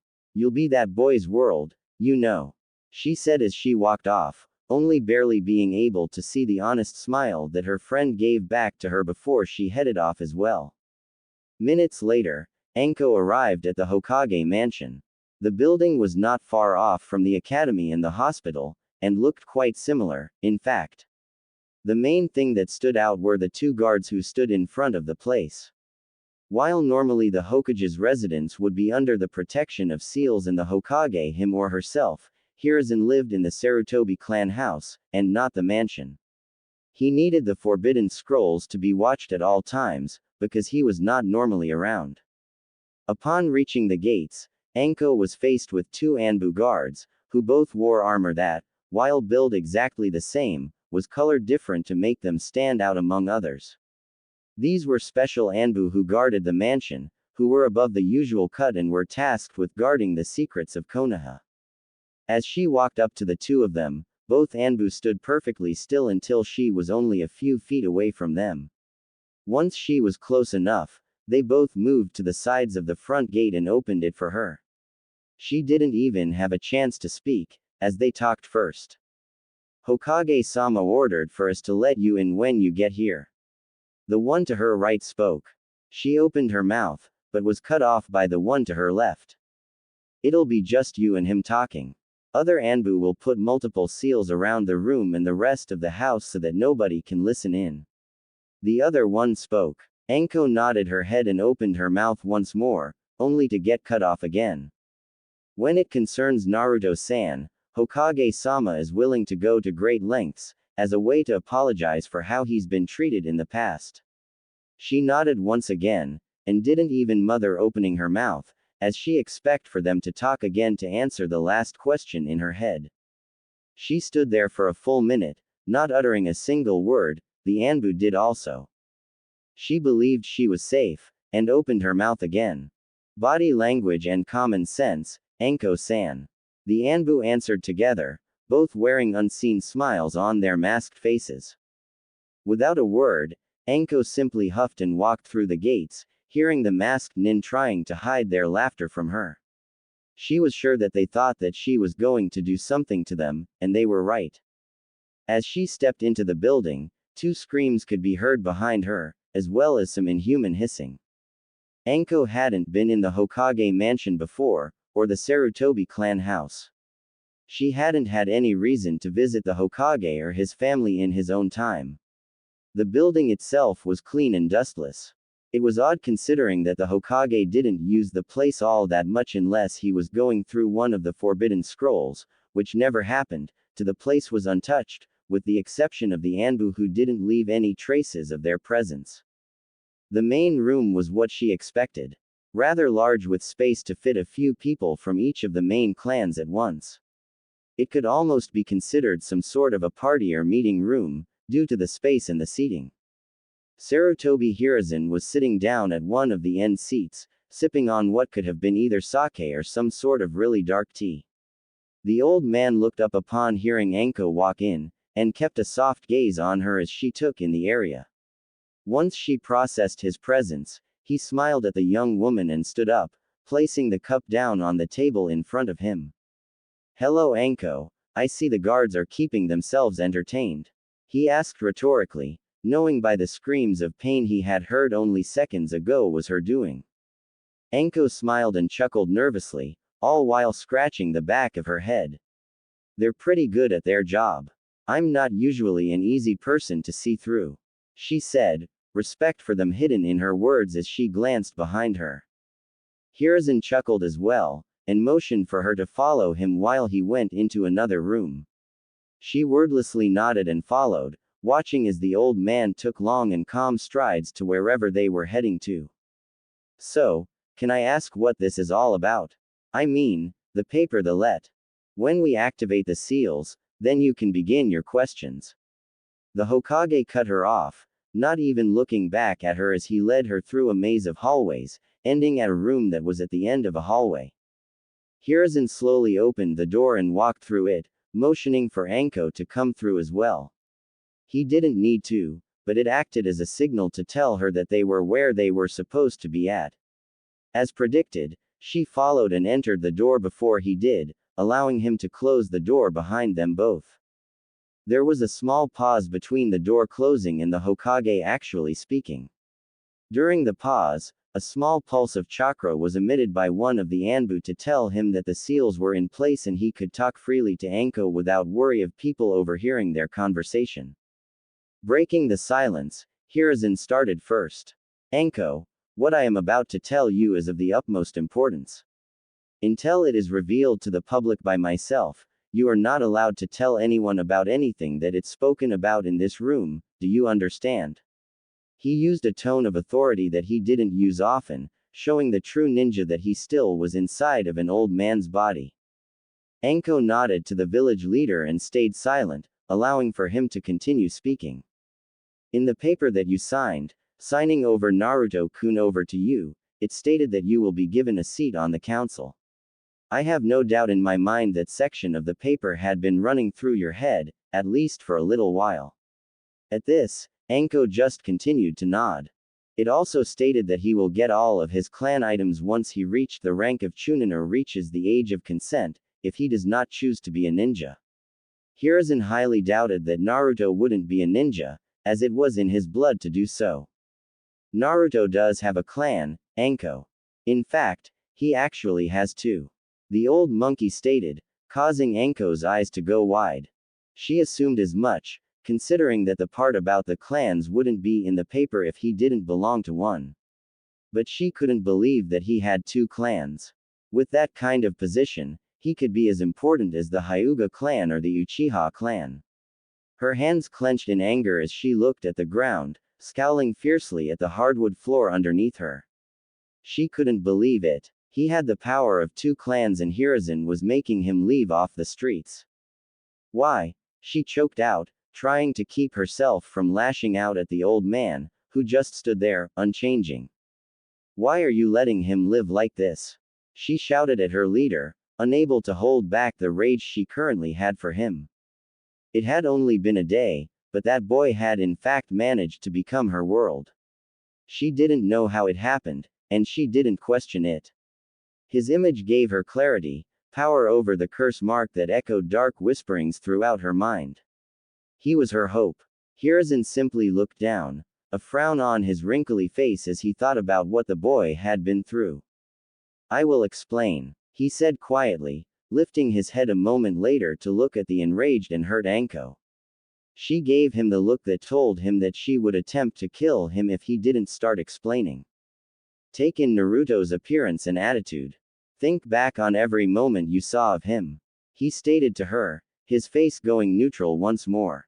Who looks like he does, and who acts like he does? Anko tried her best to calm herself down. She needed to think about this, think about all the times she had seen and heard Naruto. His sun-kissed blonde hair, his eyes that were as blue as the ocean, filled with curiosity and wonder. He shouted about becoming Hokage, and if he wasn't doing that, he was stuffing his face with ramen noodles from the Ichiraku ramen stand. He was as stubborn as a bull with the intelligence to match, but at times he could be unnaturally smart and understanding. He never stopped doing what he loved, and followed his heart. There were a number of people who had those characteristics, but one face made everything click in her head. The Yondaime, she whispered, her eyes wide once more. It all made sense. He was married to Kushina, who shared the Uzumaki name. Her clan had a spot on the council since Uzushio was decimated and brought to ruins. It didn't last long, as once Kushina died and Naruto took her name, they immediately removed her seat from the council to keep Naruto from getting his hopes up. Minato Namikaze's name was brought to clan status once he became a Hokage, as he wasn't a part of a clan beforehand. Anko didn't know either of them personally, but she had talked to them on occasion. Naruto looked just like his father, and acted like his mother. It was odd how nobody had noticed it before. Shikaku probably knew about it taking his intelligence into account, but probably didn't care when taking his laziness into account as well. Hiruzen nodded slowly and looked at Anko with a small smile. He knew that she understood now, that he had reasoning behind not bringing Naruto's heritage into light. Being the child of the man who killed countless Iwa shinobi and no doubt many more, and the woman who was the remnants of a great clan and village of sealing masters, who was also gifted with the ability to use chakra chains, there would be a high price on his head in the eyes of any shinobi. The Hokage decided that this would be a good time to bring Anko back into the physical world, and began to speak. He would be one of the most wanted shinobi in the world if that were to get out, which is why I never brought up his heritage to him before. Anko's head snapped to face Hiruzen, staying quiet so that he could continue speaking. If I were to tell everyone about his heritage, especially at this young age, the entire village would be at his beck and call, willing to do anything for him simply because he is the son of the Yondaime. There is a great chance that it would make him arrogant, and use his family name as a means to get what he wants. The civilians of the village would throw themselves at him as a way to apologize, and most likely see you unfit for raising him. They do not see what I see, what most of the shinobi on the council see. He is not a demon child, and he is not the Namikaze heir. He is Naruto Uzumaki. He is who he is because of what he has done and what he has seen, not because of whom he is related to. I believe that you will do well in helping him stay leveled when his heritage is revealed. His speech made Anko feel a little better about the situation. As she wasn't from a council clan, she would be one of the best choices for being the parent of Naruto. He and Anko would have to worry about clan problems and things now, but they wouldn't be on his head until he was ready to take over. She could also bring a somewhat new perspective into the view of the people on the council. Half of the council consisted of shinobi, so just about every perspective was already seen and considered, but her actions and decisions could be overlooked much more easily because she wasn't from a clan herself, and had no clan experience beforehand. In a way, they had political freedom in most situations. She knew the rules and laws that applied to being a Konoha nin, and she had to abide by those like everyone else, but she didn't know or understand the unspoken political rules. She never in any want, desire, or need to know them. She was being placed on the spot as the temporary matriarch of the Uzumaki and Namikaze clans, and was to be given leeway in the political world because of it. Naruto was just a boy. He probably wouldn't be able to understand it even if he wanted to, and therefore was given freedom from politics as well. There was another pause, but it wasn't Hiruzen who spoke next. With the topic of Naruto and the clans, Anko decided to keep with that and asked a related question. When will the public know? She asked the Hokage, curious to know what his new plan for going about this was. I will tell the Shinobi Council during their next meeting, not at the joint meeting where the council can have their say. The ninja clans will be much more understanding than the civilian ones, and they will know along with the rest of the public in a few months. That will give you and Naruto-kun time to get used to living with each other. At this, Anko nodded her head. She didn't know that the old monkey already had a specific date for revealing his heritage to the world. For another few minutes, the room is deathly silent. The information that was given out had gravity, and neither of the ninja in the room could pull their thoughts away from it. Anko didn't know what else to say anymore, but Hiruzen had one last thing to say to his now surrogate daughter. Anko, you know how important Naruto is to me, much more so now than before because of what was recently said. I'm not telling you as your Hokage, but I'm asking you as an old grandfather. Please, show Naruto the kind of love and compassion that the village has denied it. Kami knows that he could use it. Anko smiled at the old man and glanced at the door. Like before, she didn't have anything else to say, and didn't think that she could say anything that wouldn't ruin what kind words the old man had told her. Hiruzen looked at the door as well, and was sure that nothing more needed to be said at the moment. This was a hard pill to swallow, and after everything that had happened in the last 2 days, Anko needed some rest and time to think about everything, as well as prepare for the major change in her life that was already happening.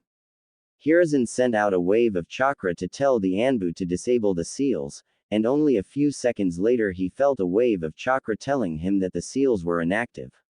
He walked over to the door and opened it, motioning for Anko to walk through. She did as she was told and walked out of the room, weaving through the hallways next to the Hokage so that the two of them could head home and get some rest.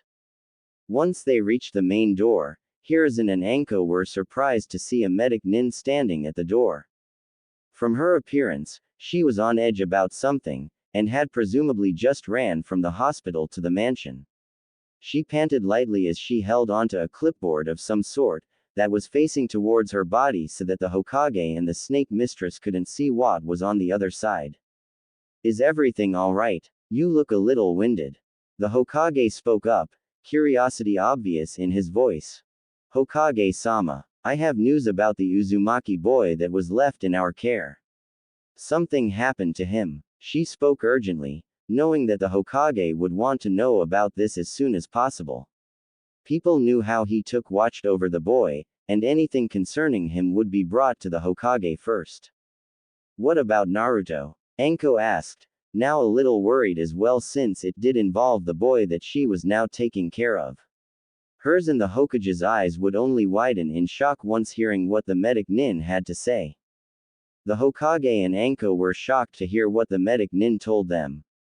They couldn't believe it. Not only was he missing, but neither of the Anbu assigned to him reported in about it.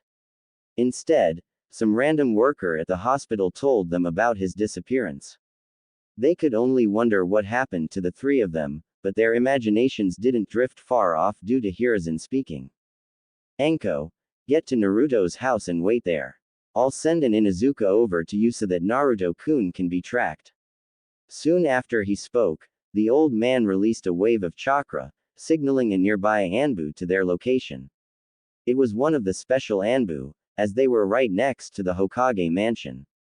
What do you need, Hokage-sama? The Anbu spoke, his dragon mask unmoving. Go to the Inuzuka clan and have Sum meet Anko at Naruto's house. She should already know the way. He ordered the Anbu, who bowed to his leader and disappeared in a swirl of leaves. The old man simply glanced at Anko before watching her take off to Naruto's house. She knew where it was because she had visited it once earlier in the day as a way to pass time. Whatever happened, we will find you, Naruto. Several minutes earlier. Hokage-sama is going to kill us. Not if Anko does it first. Maybe they'll take turns beating us to death. Two masked Anbu jumped from rooftop to rooftop as they tailed a figure in front of them. He was unbelievably fast for his age and size, but it was probably due to all of the exercise he got from constantly running around. Not to mention that he had slipped away from the two on more than one occasion during their little chase. The one with the cat mask shook her head as she continued to run. No. Anko would torture us slowly and painfully, and then Hokage-sama would bring out an amazing jutsu to finish us off in the most gruesome way possible for allowing this to happen. That was most likely the best case scenario, with the worst case having them both being tortured and beaten by snakes and apes while being told to take better care of Naruto, being left with an inch of their lives so that they could recover and have the whole process be repeated again and again. No, it could probably get much worse than that. They had to move their focus away from the possible ways that they could be tortured and over to the person who was just in front of them, but wasn't anymore. One moment he was on the rooftops like the Anbu were, but he suddenly disappeared from their line of sight. He probably dropped down into the streets below. While they now had the high ground, the person they were chasing could maneuver through the alleyways and crowds. He had a fair amount of knowledge of all the shortcuts and places that one could hide at, and his size allowed for him to fit just about anywhere. It was far too late for them to find Naruto and bring him back without any worries. They had been chasing the figure that was previously in front of them for several minutes now, and somebody was sure to notice that Naruto and his guards were in his room. The two Anbu dropped down to the streets below as well, and had just dropped down in time to see the head of hair that they were looking for in a sea of brown, black, and other colors. They smirked under their masks and continued to chase after him. People seeing him and the Anbu run through the streets simply assumed that he had done something wrong like usual, and didn't form the usual riot. It was odd, but appreciated by both the chased and the chasers. Not long after, they had managed to chase him into a denser part of the village, with thinner roads and several more dead ends. They knew that the chase was almost over. His movements were beginning to get a little slower, and he didn't take every twist and turn available to him as well. They had to end this and capture him so that they could get Naruto and bring him back to the hospital. Stop so we can end this. Yugao called out ahead of her. The person simply smirked and made an effort to move faster. Not a chance. You'll have to capture me. He shouted back, the smirk never leaving his face as he continued to run, jumping back up to the rooftops to give himself a little space. Kakashi and Yugao continued to tail him, both sighing inwardly as they should have known that he wouldn't go back without a struggle. Kakashi threw several kunai in front of him. He wasn't trying to hit the person he was chasing. He was hoping that they would become an obstacle to him, and make him either slow down or trip. As he planned, the person in front of them tripped over one of the kunai that had lightly dug itself into the roof, and caused him to fall over and back down onto the ground. He was good, but not good enough. The person grunted as they hit the ground, glaring at the two figures who appeared before him. That's not fair. You can't use kunai. Yugao shook her head at him, taking an unnoticed glance at Kakashi. We can use any techniques at our disposal. You should be lucky I didn't decide to use my sword. That's a part of the rules. Yugao said, getting a nod from Kakashi. Yeah, that's how it goes, and you could have been off much worse. He said to the person on the ground, who still looked up at them with anger. You guys didn't say anything about rules. He shouted at them as he got up, brushing himself off. Well, this is ninja tag. Even you should know how it goes, future Hokage-sama. Yugao said in an uncharacteristically kind and somewhat mocking voice. Kakashi nodded once more and looked around. It might have been too enclosed to see the sun, but the lighting of the area said what needed to be said. And the sun hasn't gone down before you were captured, so we can't talk to the real Hokage-sama about letting you out of the hospital. He said, looking back down at the person in front of him. He was silent. He didn't want to accept his fate. He knew that he was beaten up pretty badly this time, and he knew that the Hokage would keep him up in the room for a month until he decided that he was healthy enough to move around again. He looked up in mild surprise when he felt a hand on his shoulder, which came from Yugao. Don't make this harder than it needs to be, Naruto. Hokage-sama and Anko are probably worried sick. We didn't leave them a note or anything saying that we'd be with you. Let's get going. She took her hand off of his shoulder and began to walk back to the hospital, and was followed by Kakashi and eventually Naruto himself. A little more than 2 hours ago, Naruto had woken up. He didn't know all the details about what happened, but he knew that he was beaten up and someone came to save him. Kakashi and Yugao filled him in on everything else, and deeply apologized to him for what they had done, or what they hadn't done. He accepted their apologies and asked them if he could leave the hospital, as he was feeling much better thanks to the healing of the Kyuubi, added with his own Uzumaki blood. They had told him that they didn't have any say when it came to releasing him from the hospital, and only the Hokage and the doctors and nurses assigned to him could do anything about that. After several minutes of complaining about it, a deal was made between the three.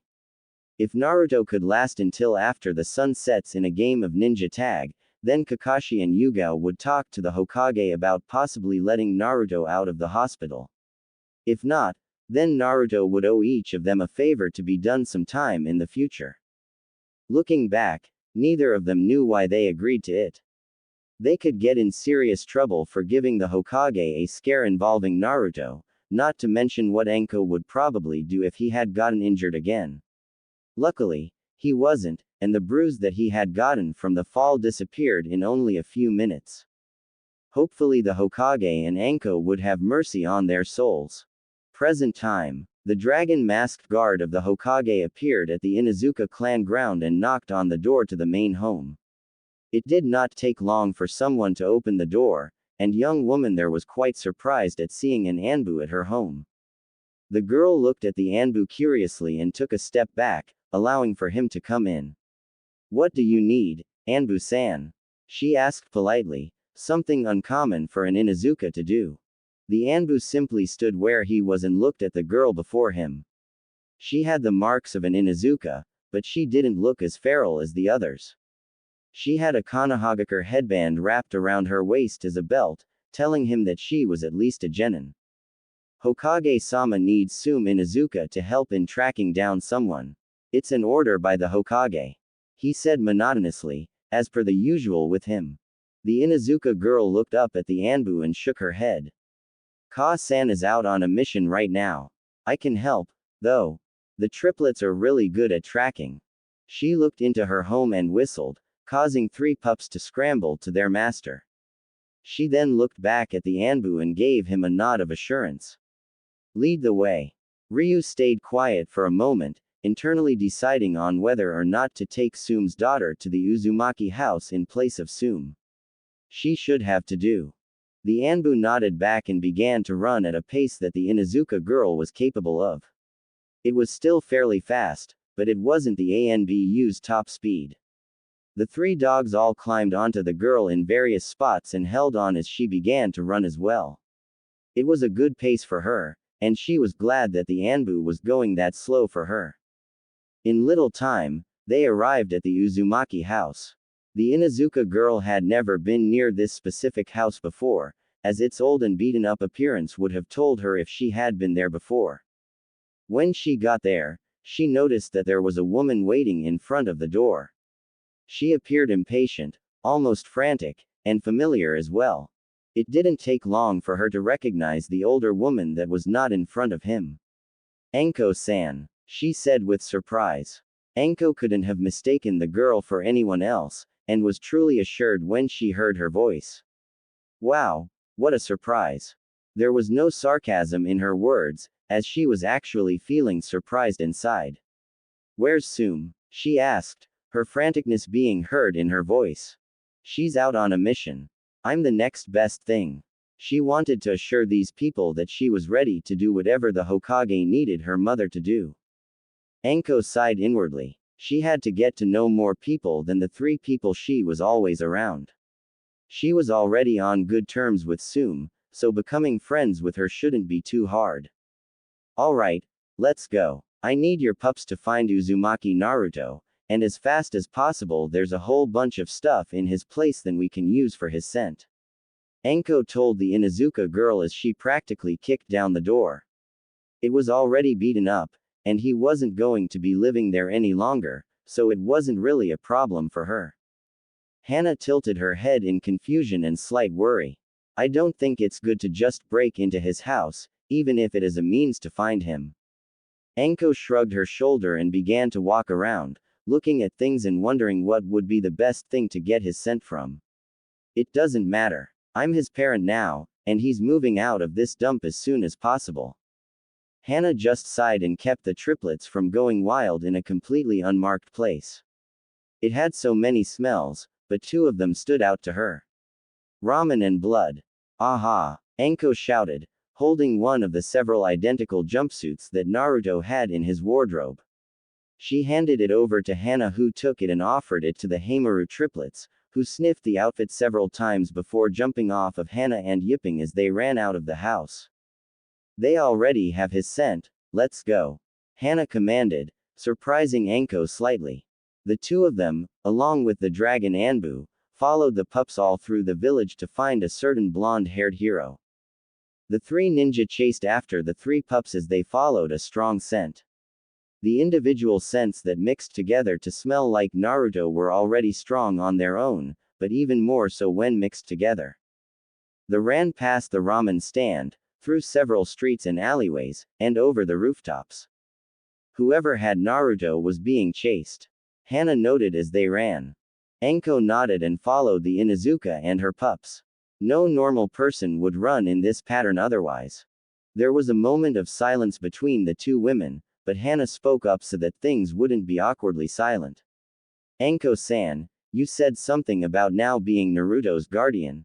She inquired, not knowing that a woman, who was probably around the age of 20, had a child of her own. Anko nodded to the girl. They had only just met earlier that day, and she had only vaguely heard about Anko from her mother, so there was a lot of unknown information about her in the eyes of Hana. Yeah, I officially became his parent this morning.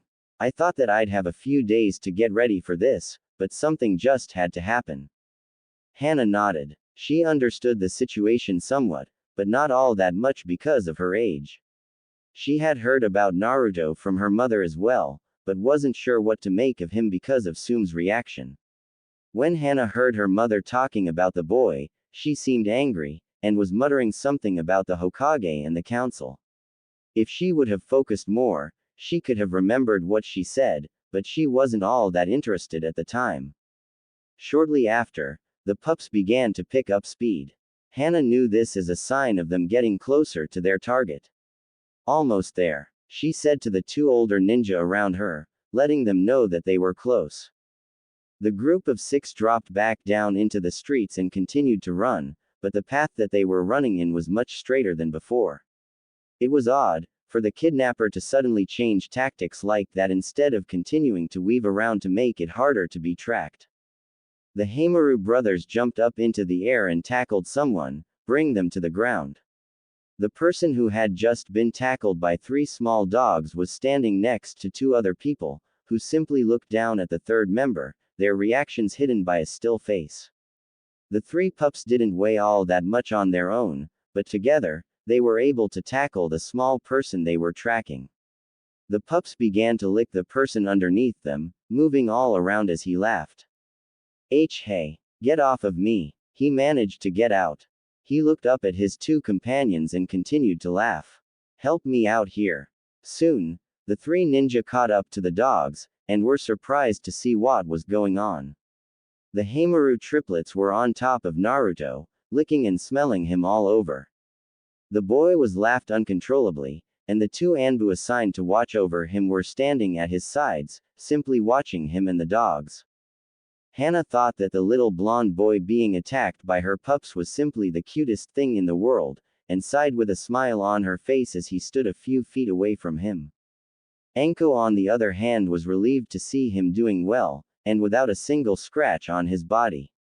She knew that his Uzumaki blood and the Kyuubi made him heal much faster than normal people, but it hadn't even been 24 hours yet and he was perfectly fine. Anko stopped next to Hana, and Dragon stopped next to her. The snake mistress glared at the 2 Anbu who were currently as scared as physically possible. Can someone please tell me what's going on? She asked in a sickly sweet voice, only scaring Kakashi and Yugao more. Hana whistled and commanded the triplets to come back to her, which they did almost instantly. Slowly, Naruto stood up, looking at Anko curiously. That's her. Her? Naruto asked aloud. The Kyuubi shook his head from inside the cage and continued to look through Naruto's eyes. Think. Don't speak. You'll make these people think that we're even crazier than they already probably think. Naruto nodded his head and thought his words in his mind. Like this? He asked his tenant, who nodded in confirmation. Yes. You and I will talk like this. That woman, the crazy one, she's the one who saved you the other night. I believe you owe her thanks. Naruto stepped up to Anko and looked at her curiously. You're the lady who saved me? He asked her, truly wondering if this wasn't just some sort of trick. Anko smirked and looked down at the boy, pointing to herself with her thumb. That's right. I, Mitarashi Anko, saved you from the villagers. No need to thank Mo. She said in surprise as she looked down at the boy who was now hugging her legs with an astounding amount of force. Thank you, he chanted out loud. He had done the same thing for the two Anbu when he first found out that they were watching over him. There was an astonishing low about of people in the entire village that actually saw the boy as something other than the demon fox. Anko looked down at him, but with less surprise than before. Naruto, can you tell me what's going on here? And why you and these two are out here and not at the hospital? Her voice started off as normal, but went back to that sickly sweet tone as she neared the end of her question. The Anbu were scared once again, and said nothing as they stood there. Slowly, Naruto let go of Anko and looked back at Kakashi and Yugao. Well, I woke up a little while ago, and they told me what happened, and that you saved me. I was feeling good and I wasn't hurting, so I wanted to go out. They said that I couldn't, but I said that if I can play ninja tag with them until sunset, then they'll talk to Gigi about letting me go home. He explained to her the situation, getting the two Anbu assigned to Naruto to sigh in relief. He then pouted and glanced at the Neko and Inu masks before looking back at Anko. But they cheated and used kunai to make me trip and fall off the roof. He said, pointing his fingers accusingly at the two of them, who began to sweat once more. Hana and Dragon simply watched the sight before them. Hana didn't think that a little boy like that could be too much trouble. He looked like a lost pup that just wanted a home. Anko sighed and cast her glare at the two Anbu. So, you two let him out of the hospital, without telling anyone, because of a bet. She yelled at them, her glare becoming fierce. It then changed to a smirk as they turned away. Dolphin is sure going to hear about this. Yugao then got on her knees and looked up at Anko. Please Anko. He'd kill us for this. She begged her friend. It wasn't like her at all, but in truth, Anko and Dolphin scared her a little. What do we have to do to keep this quiet? Kakashi asked, standing still and looked at his snake-using friend. You two will be helping me train Naruto, she said with confidence. She didn't plan this, but her attitude made it seem like she did. Kakashi shrugged and nodded, both saying, fine. Simultaneously. Naruto looked up at Anko, curiosity still in his eyes. Train? He asked her. Anko nodded and knelt down to the boy, getting on the same level that he was. Yeah, train. A Hokage has to be a great ninja, right? She asked rhetorically, but still getting a nod from Naruto. Well, you've already taken the first few steps by managing to outrun Dog Face and Neko here. She ruffled his hair and stood back up. Let's talk to the Hokage so we can head home. The sun had fully set, and the sky was now being coated in a dark blue. It was starting to get late, and a group of 5 ninja, 1 boy, and 3 dogs, were walking through the streets of Konoha.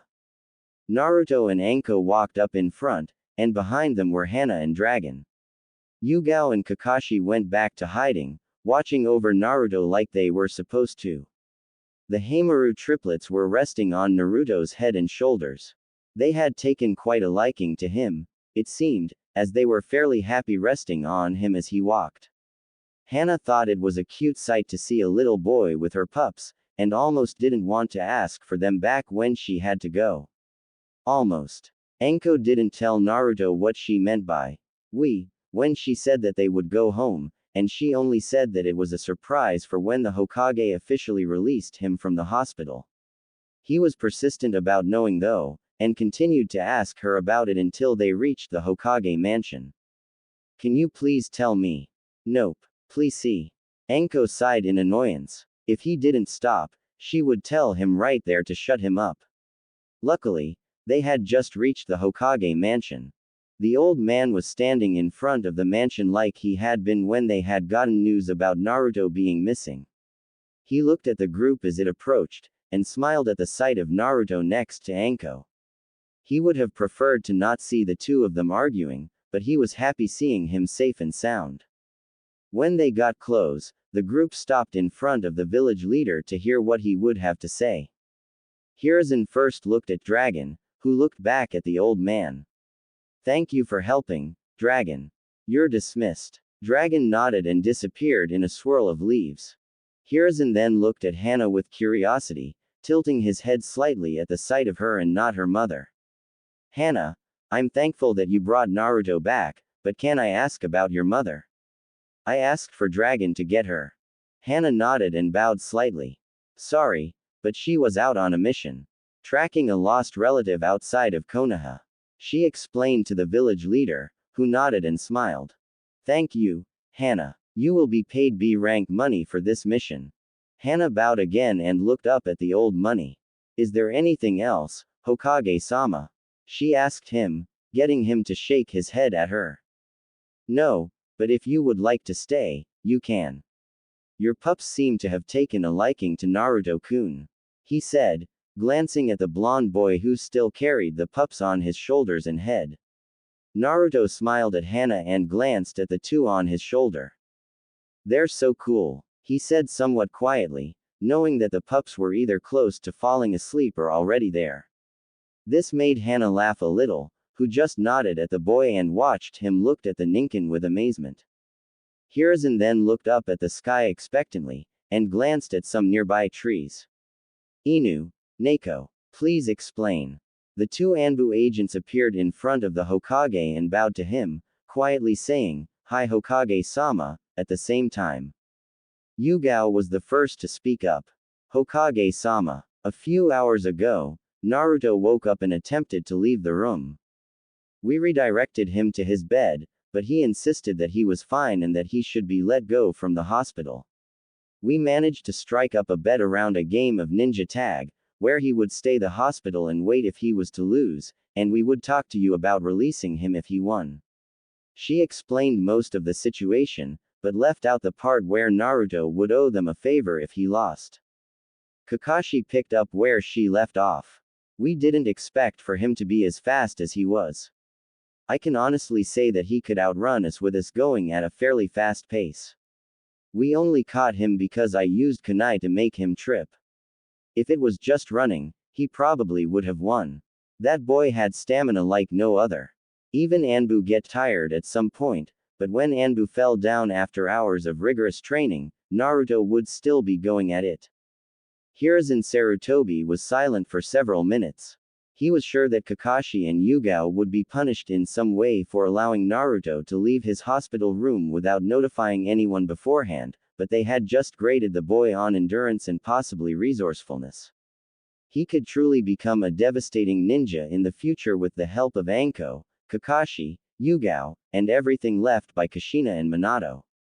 The old man looked down at his surrogate grandson and smiled at him. He had made his decision, and he hoped that Anko was ready for it. Naruto-kun, he said calmly. Naruto looked up at the Hokage with curious blue eyes. Yes, Gigi, he said back. What are your thoughts on Anko? It was a rather sudden question, as Naruto had only just met her, taking under consideration that he could hardly hear or see anything the other night when she saved him. The little boy hummed in thought for a whole minute. She seemed like a nice person from what she had said to him, and she seemed pretty cool if she could make Inu and Neko fear her in an instant. Her devious eyes and dangerous smirk are what hooked him, though. She would be a great person to pull pranks with. I like her Gigi. She's really cool. The elder Sarutobi chuckled a little and glanced at Anko before returning his gaze to the boy. Well Naruto-kun, how would you like to live with Anko? You'll get to stay with her in her house, and you'll also have another house where you can learn more about clans and someday taking my hat. Naruto couldn't have been happier at the moment. Not only did he now have two cool houses where he could learn to become Hokage, but he also had a mom. She looked a little young to be a mother, even in his eyes, but he believed that she could do it. Yes, yes, yes, he said aloud, his eyes watering with happiness as he jumped in the air, accidentally causing one of the pups to fall off of his shoulder. He caught the pup, and put him back on his shoulder. Hana, seeing one of the triplet falling off and being caught, was scared for a moment, but was relieved to see that the sleeping Ninken didn't hit the ground. Naruto turned around and looked at Hana, who just smiled and waved at him. He smiled back, but walked up to the genin girl and took the pup off of his head and held it out to her. Sorry about letting them fall asleep. Here you go. He handed her the other two once she had put the first one on her head, and the other two went on her shoulders like how they were with Naruto. She girl just shook her head and smiled. No worries. They seem to like you a fair bit. Maybe you can head over to the compound and see them again sometime. She said to Naruto, who jumped in joy and nodded. Hana then looked at the Hokage and bowed slightly, being careful not to make the pups fall.